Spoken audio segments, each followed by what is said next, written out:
Aprenda com Eliezer.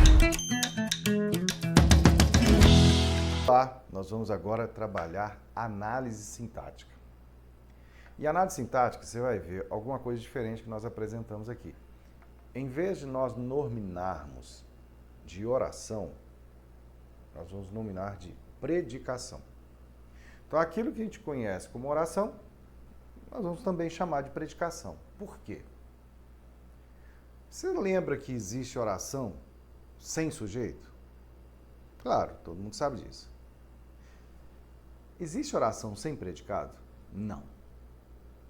Então, o que podemos deduzir? A oração, para existir, precisa de predicado. Então, na verdade, o que a gente chama de oração é, de fato, uma predicação. A existência de um predicado. Muito bem.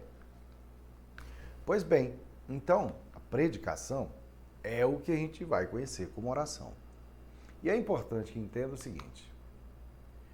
Normalmente, quando chamamos a oração de oração, nós entendemos, de fato, que a oração existe pela presença do verbo. Ou, pelo menos, pelo verbo visível. De fato, o verbo é essencial para uma predicação. Mas nós precisamos entender que ocorre predicação, ocorre enunciado, mesmo que o verbo não esteja aparecendo.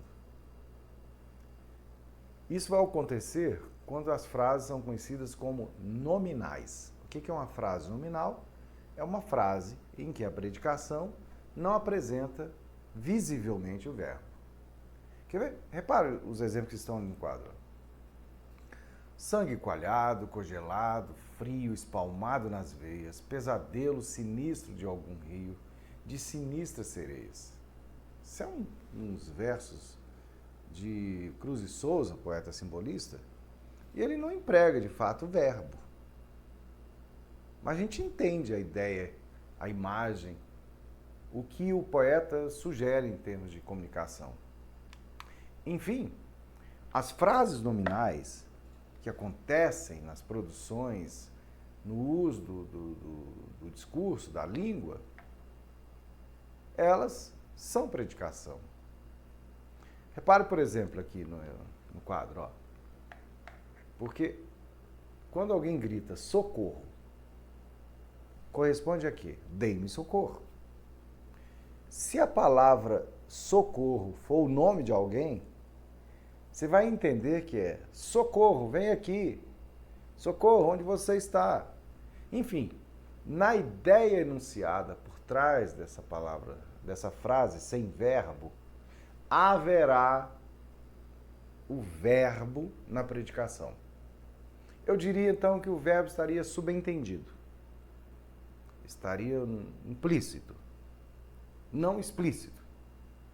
Mas é de fato impossível haver uma predicação sem a ocorrência do verbo no raciocínio. Muito bem. Mas se isso é possível ocorrer, uma frase comunicando o enunciado plenamente, sem que o verbo esteja escrito, na verdade você sempre vai ter um paralelo para uma expressão, para uma frase nominal, uma equivalência da frase verbal, ou seja, da frase com o verbo explícito, com o verbo escrito. Quando o verbo está escrito, a gente já visualiza esse esquema. Aí vai ter um sujeito, verbo, complemento. Essa parte inicial, que é aquele de quem a gente fala, que é o referente na comunicação, é o sujeito. É dele que a predicação, é a respeito dele que a predicação existe. O enunciado sobre o sujeito é o que nós conhecemos tradicionalmente como predicado, e aqui nós vamos dar o nome de rema, né? Então, do ponto de vista informativo, no nível da oração se relaciona um tema, aquilo de que se fala, que é o que a gente conhece como sujeito, e o rema é o que se diz do tema, o que se diz do sujeito, que tradicionalmente nós conhecemos como predicado. E dele está o elemento essencial, que é o verbo. Muito bem, então vamos analisar o sujeito. É tradicional ouvir alguém dizer assim: sujeito é o que pratica a ação, ou sujeito é o que sofre a ação. Mas, de fato, não é a melhor definição. Melhor definição eu tento elaborar com você aqui, ó. Olhe comigo. O sujeito é o termo na oração que identifica aquilo de que se faz uma declaração. Ele tem natureza substantiva e é de suma importância para a clareza do enunciado. Além disso, é ele que determina as flexões de número, de pessoa e até de gênero que ocorrem no verbo. Isso é reconhecido como valência sintática. E essa valência sintática é importantíssima. Então eu posso dizer assim: sujeito é o termo com que o verbo concorda. O termo que tem valência sobre o verbo. Tem uma valência sintática sobre o verbo. O verbo fica no singular, fica no plural, especialmente em função do sujeito. Então tá. Então, eu tenho um sujeito que pode estar expresso na frase. Está lá escrito na frase. Olha o exemplo comigo. A atriz foi expulsa da primeira classe. Quando isso pode acontecer? Bom, a quantidade de verbos vai me indicar a quantidade de sujeitos prováveis nos enunciados. Então, quem é que foi expulso? A atriz. O que é que pode acontecer? Isso. Então, é uma sugestão para você. Quando você tiver que descobrir qual é o sujeito, faça a pergunta: que é que? Igual a que a gente fez. Quando isso pode acontecer? O que é que pode acontecer? Então, eu faço a pergunta: que é que? Quando eu sei que o sujeito vai ser uma referência a coisa, a algo, e não a pessoa. Porque quando for referência a pessoa, eu faço a pergunta: quem é que? Que é o caso que eu fiz na primeira frase ali, ó. A atriz foi expulsa da primeira classe. Quem é que foi expulso? A atriz. Então, eu sei que é a pessoa que foi expulsa, então, a atriz é o sujeito. Muito bem. Só que você está vendo ali, tem uma partezinha de vermelho escrita assim: evite problemas no voo. Evite problemas no voo. Evite problemas no voo é um verbo que está no imperativo. Ou seja, é um verbo que comunica ideia de ordem. Qual que é o sujeito desse verbo? É só você verificar que esse verbo concorda com você. Evite você problemas no voo. Então, o sujeito não está escrito, mas é com o pronome você que o verbo concorda. Por isso, o sujeito desse verbo é o pronome você. Só que aí temos uma diferença.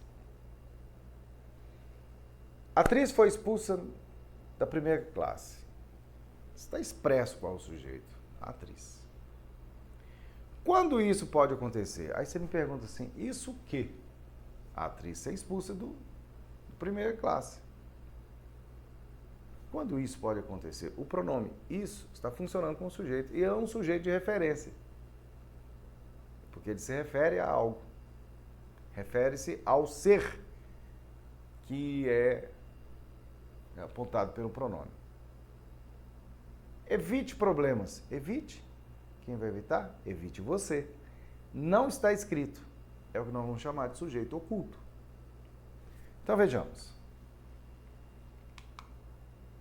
O sujeito expresso se constitui de substantivo, identifica plenamente o ser a que se refere. A locomotiva está com defeito. O sujeito aqui é expresso, a locomotiva. Quando o sujeito é referencial, ele não vai ser um sujeito na forma de substantivo. Ele vai ser na forma de pronome ou de alguma palavra que sirva de referência. Eles ainda não chegaram da Bolívia. Eles, está se referindo às pessoas que poderiam ser nominadas por algum substantivo. E ao sujeito oculto. que não é mencionado na frase. Porém, contextualmente, entendemos que o emissor sabe qual é o termo com que o verbo concorda. Pode ser nominado como sujeito elíptico, pode ser nominado como sujeito desinencial.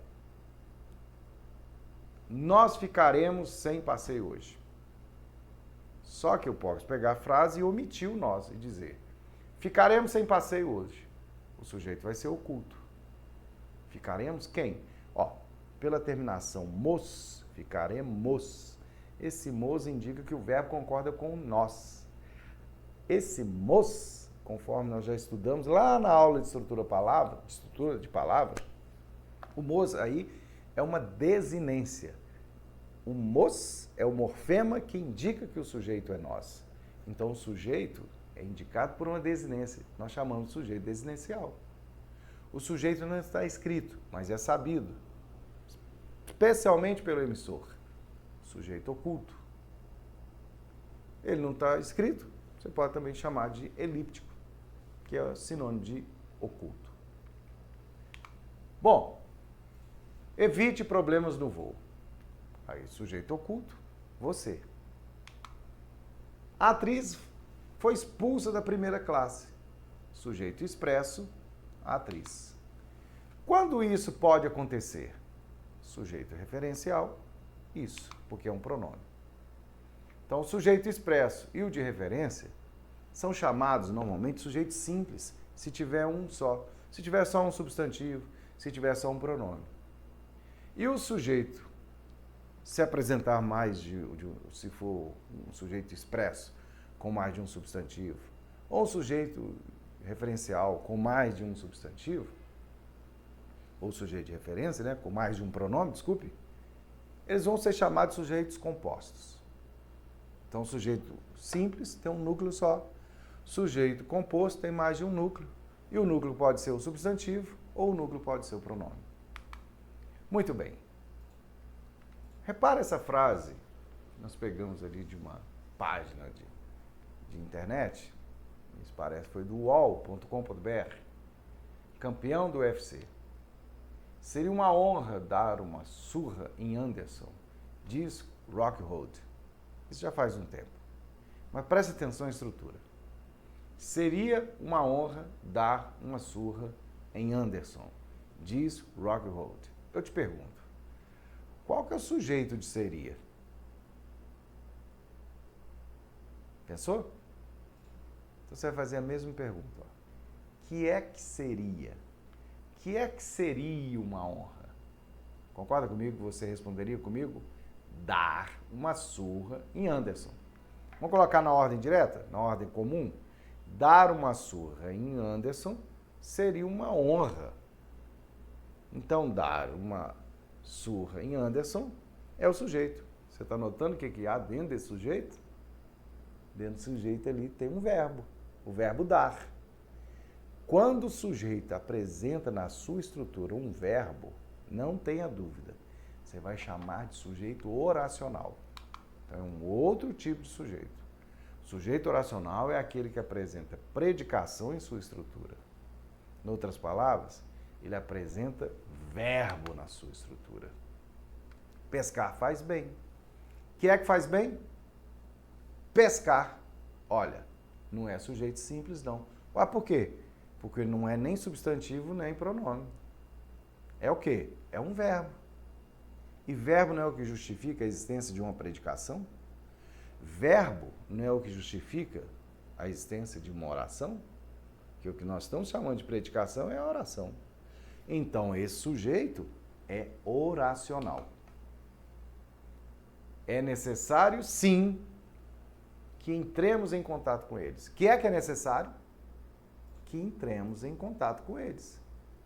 Que entremos em contato com eles é o sujeito, sim. Mas entremos é um verbo, tá aí dentro do sujeito.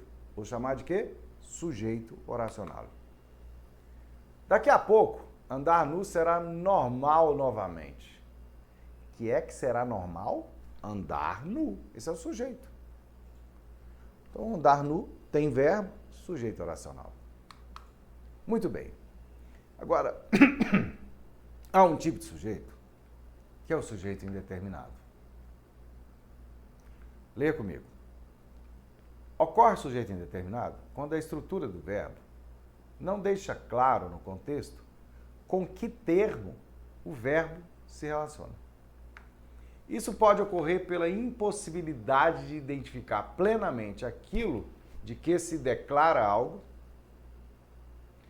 ou por intencionalidade do emissor de não permitir a identificação daquilo de que se faz a declaração no predicado. Então, repara, ó, alguém chega perto de você e fala assim, perguntaram de você. Você não vai perguntar quem? Claro, você pode até perguntar quem, mas por pura curiosidade. Porque se a pessoa diz, perguntaram de você, e ela usou essa terceira pessoa do plural, ela quer te indicar que o sujeito é indeterminado. Ou seja, ela, pressupostamente, não sabe com o que o verbo deveria concordar. Noutras palavras, ela não sabe quem perguntou de você. Entendeu o que o sujeito indeterminado é? Que estrutura que ele é? Ele pode ser uma estrutura intencional para omitir uma informação. Mas ele pode ser uma estrutura que indica um desconhecimento mesmo daquele que é o termo ou aquela referência com que o verbo deverá concordar. Isso pode aparecer de diversas formas numa frase. Por exemplo, já disse uma delas. Perguntar de você outro, não sei quem é. Então, o verbo na terceira pessoa do plural é uma forma de sujeito indeterminado. Então, o primeiro tipo de sujeito indeterminado, qual é? Verbo na terceira pessoa do plural, quando não se sabe com que ele concorda. Eu não estou dizendo que é qualquer verbo na terceira pessoa do plural. Tem de ser um verbo na terceira pessoa do plural em um contexto em que não é possível saber com que o verbo concorda. Vamos ao exemplo? Invadiram o site da NASA novamente. Não é possível saber contextualmente quem é que invadiu. E outra, como o verbo está na terceira pessoa do plural, e isso é importante a gente frisar, o emissor dessa frase, quem emite essa frase, diz invadiram o site das NASA novamente. O emissor, ao usar a terceira pessoa do plural, está comunicando para você que ele não sabe quem invadiu. Por isso, o sujeito com essa estrutura é chamado de indeterminado. O segundo tipo de sujeito indeterminado é com o pronome ser, que é o chamado ser, índice de indeterminação do sujeito. Preste muita atenção, porque é uma estrutura que você tem que entender e guardar. Porque aparece demais nas estruturas dos textos, especialmente no português culto. Então, olha bem. Eu estou dizendo aqui que o segundo tipo é um verbo na terceira pessoa do singular, seguido de pronome ser, ou acompanhado do pronome ser, porque esse pronome ser pode até vir antes do verbo. E o verbo não tem objeto direto. Guarde isso, ele não tem objeto direto. Ele não tem aquele complementozinho que normalmente a gente pede com a pergunta o quê. Ele não tem. E existem verbos que já não pedem objeto porque não são verbos transitivos, como o verbo de ligação. Então, o verbo de ligação é um típico verbo que não vai ter um complemento na forma de objeto direto. Então, olha bem aqui, ó. Estuda-se muito aqui. Essa frase me permite responder a pergunta, estuda o quê? Estuda o quê? Estuda-se muito aqui. Você não tem resposta para a pergunta o quê. Então, esse verbo aqui, estuda-se, ele está como um verbo intransitivo. Ele está como um verbo que não tem objeto direto. Mas, Eliezer, por que o objeto direto é tão importante assim? Por que eu tenho que ficar pensando nele? Por uma razão simples. Simples, guarde aí, guarde aí. Quando o pronome ser está junto ao verbo, e esse verbo tem um objeto direto, você sabe o que esse pronome ser faz? Ele vai lá naquele objeto direto e transforma aquele objeto direto em sujeito. Ele chega perto dele e fala assim, ó, você que é o objeto direto. Aí o objeto direto fala assim, eu sou, eu sou, eu sou. Então você é o sujeito que eu procuro. Aí ele pega o objeto direto e transforma em sujeito, simples assim. Mas ele só consegue fazer isso com objeto direto. Se não houver objeto direto, ele não consegue transformar nada em sujeito. Aí sabe o que fica? O sujeito indeterminado. Entendeu o raciocínio? O pronome ser transforma o objeto direto em sujeito. Se o pronome ser estiver numa frase que não tem objeto direto, ele não vai transformar nada em sujeito. O sujeito vai ficar indeterminado. E é por isso que o verbo fica rígido. Fica só na terceira pessoa do singular. Olha a frase. Está-se preocupado com a economia brasileira. Bom, está, né? Está-se, está. Esse verbo é verbo, ligação. Preocupado é o predicativo, é a ideia de estado. Com a economia brasileira, é o motivo da preocupação, um adjunto verbal de causa, não há objeto direto ali. Então, esta frase é uma frase cujo verbo é um verbo de sujeito indeterminado. O terceiro caso de sujeito indeterminado ocorre quando o verbo está no infinitivo. O verbo no infinitivo estará sem referência clara ao agente. Então, por exemplo, a vontade de vencer estimula as iniciativas. Vontade de quê? De vencer. O de vencer é uma oração que está complementando a palavra vontade. Sim, é uma oração, tá? Mas qual que é o sujeito de vencer? Pô, aí quer dizer qualquer pessoa vencer. Qualquer pessoa vencer. Então, o sujeito indeterminado. Não tem referência clara.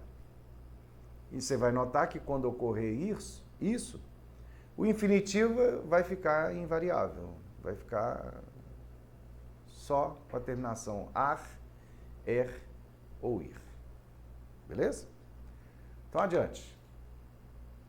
Agora vamos ver a oração sem sujeito. Importante a oração sem sujeito. A oração sem sujeito ocorre quando o verbo é impessoal. E não vai ser possível atribuir ao verbo o tema, o sujeito, aquele sobre o qual se faz uma declaração. Não vai ser possível atribuir ao verbo um termo com que concordar. Porque se for possível atribuir ao verbo um termo com que concordar, esse termo com que ele concorda é o sujeito.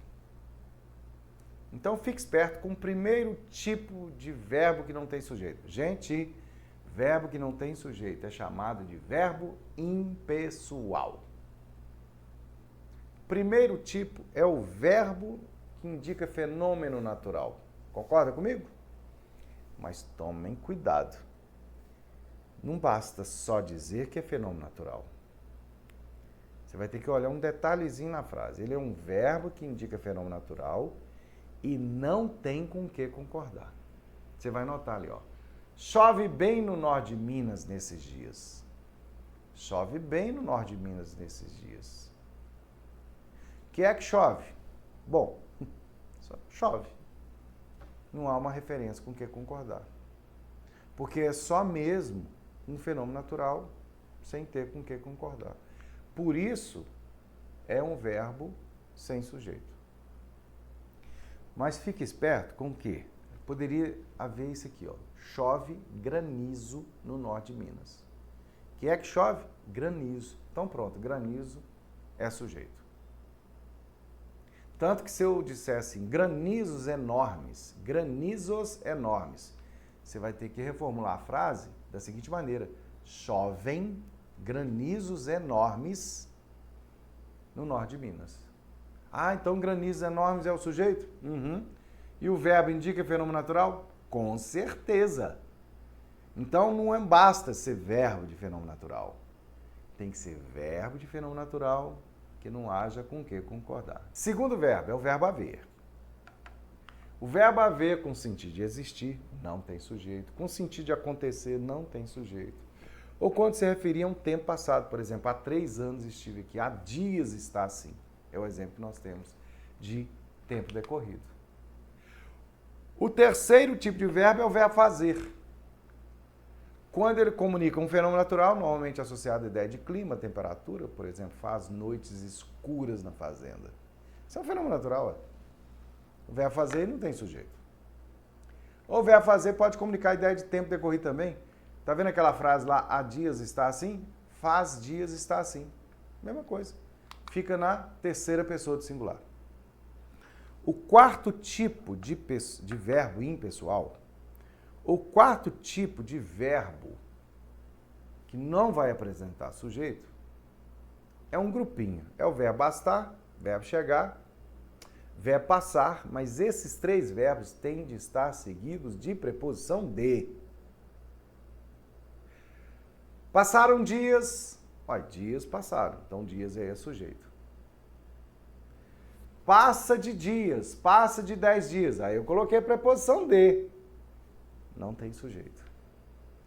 Bastam 2 quilos de carne, certinho, tem sujeito, 2 quilos de carne. Basta de carne, basta de donativos. Colocou a preposição de, não tem sujeito. E com sentido similar é o verbo chegar, né? Chega de donativos. Também não tem sujeito. Mas se você disser chegaram os donativos, o verbo chegar tem sujeito e você vai notar que a ausência da preposição de. O último dos verbos impessoais é o verbo ser. E ele é um verbo diferente de todos os outros 4 que nós mencionamos, pelo menos dos outros 4 tipos. Por quê? Porque o verbo ser, conforme você lê, o verbo ser com referência à hora, à data ou à distância, ele não tem sujeito, só que tem um detalhe. O verbo ser é flexionável. Olha, Zé, vai concordar com algo? Vai concordar com algo. E não vamos chamar de sujeito. O único gramático das minhas caminhadas que faz referência a essa noção como se houvesse sujeito é o Napoleão de Almeida. Então, é convencional, é geral, que o verbo ser, com indicação de data, hora e distância, seja entendido como um verbo que não declara nada sobre algo. Se você diz assim, hoje é dia 3 de fevereiro, você não está fazendo uma declaração sobre hoje. Não, porque hoje não é sujeito. Não, hoje é adjunto verbal de tempo. Ele é uma palavra, uma expressão, um sintagma com natureza adverbial, ele não é sujeito. Então, não é aquilo, de fato, sobre o qual se faz a declaração. Ele identifica o momento, o dia em que é 3 de janeiro. Daqui ao centro são apenas 400 metros. Concorda com 400 metros? Tranquilo, não tem sujeito. São quantas horas? São 12 horas. Se eu substituir por meio-dia, é meio-dia. O verbo vai concordar com o que estiver subsequente a ele, quando houver ideia de data, hora ou distância. Então, aí nós encerramos as nossas análises dos prováveis tipos de sujeito. Então, há o sujeito simples, sujeito composto, que pode aparecer na forma de sujeito expresso, que é na forma de substantivo, sujeito referencial, na forma de pronome, o sujeito oculto, que é aquele que o emissor sabe, mas omite, o sujeito indeterminado, que não é expresso na frase, porque o emissor não sabe ou sugere não saber com o que o verbo concorda, e há as orações sem sujeito, dos verbos impessoais. Com o verbo haver, no sentido de existir, acontecer, tempo decorrido, os verbos de fenômenos naturais não havendo com que concordar, o verbo fazer indicando tempo decorrido ou também se referindo a fenômenos naturais, os 3 verbos bastar, chegar e passar, seguidos de preposição de, todos estes na terceira pessoa do singular. E o verbo ser, indicando hora, data ou distância, vai concordar com o termo que vier subsequente a ele, mas não vamos chamar esse termo de sujeito. Fechou? Então agora nós vamos treinar. Daqui a pouco nós vamos resolver exercícios e você vai ter a oportunidade de na nossa interação, fazer suas perguntas e tirar as dúvidas.